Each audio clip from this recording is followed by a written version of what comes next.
It's been exactly 10 days since longtime Today Show host was fired after being one of the biggest perverts in his industry since Harvey Weinstein. In the last week, it seems that Matt Lauer has suddenly disappeared from the surface, perhaps to save face. Although he provided a tokenary public apology for gross sexual misconduct in the workplace, including allegedly locking women in his office and raping them there, it was all meaningless words since his sickening controversy wasn't over yet. Instead of slipping into obscurity, the former NBC News host has surfaced under horrific circumstances as it comes out that this serial groper had taken a hostage. Just when Lauer thought that all his skeletons and mistresses at the NBC studio had come forward, his worst nightmare came crawling out of the closet.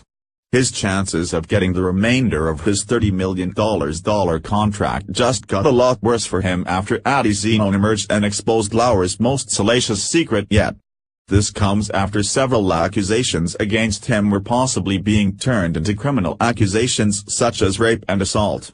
Adi Zenon, the Daily Mail reports, a young woman who began her career as an intern at Today before being promoted to a PA on the NBC morning show, has revealed she had a sexual relationship with Matt Lauer. Adi Zenon, Nay Collins, writes in _a_essay for Variety that it all began when she went to lunch with Lauer in July 2000 after asking him for advice before she went off to start a new job in West Virginia, and instead found the host aggressively hitting on her. When they returned to work, he sent her a message that read, "Meet me." Text exchanges show that Lauer then told Zenon to head to an empty dressing room above Studio 1A so the two could have sex before he left at 3 p.m. Lauer sent that text at 2:42 p.m. just 2 years into his marriage with second wife Annette. The situation really took its toll on me. I changed physically. I changed emotionally. Fear crept into my life. I became unsure of myself. Any confidence I had was gone.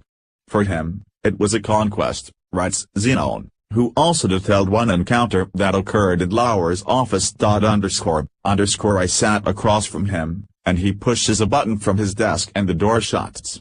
It was embarrassing because his secretary was sitting outside. He wanted to do stuff. I was like, no. I'm so in over my head. I'm not a performance artist. Zenon says that the relationship came to an end at the Democratic National Convention in California that summer. When Lauer told her to meet him a bathroom for one final round of sex. Zenon's account sounds a lot like Lauer's long list of other accusers except for one massive bomb she dropped in her piece for the news outlet. The control he had over her was to such a degree that she said she felt like his hostage and that she was under his spell.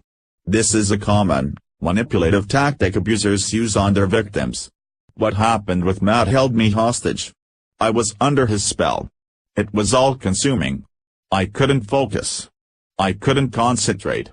Every time I turned on the TV, because I anchored the local news in the morning, there was his face, Zenon explained in her _Variety piece. And he was acting all jolly and happy. And here am I, carrying the weight of what had happened and fending off the national press. I didn't want to start my career being known as one of Matt Lauer's girls.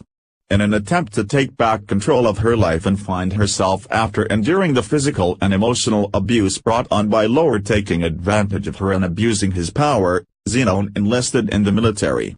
I was in a depression. This man who I'd held on a pedestal had made me feel like my looks and my body were my true assets, she said. He made it clear that he wasn't interested in my skills or my talent. It just shattered everything. These victims that are coming forward need to start pressing criminal charges against this scumbag who is still fighting for his millions and isn't sorry for all the sex he had with workers behind his wife's back. He's only sorry he got caught. If the statutes of limitations have passed, the victims need to bring civil charges against him. This pervert can't get away with what he has done for so many decades.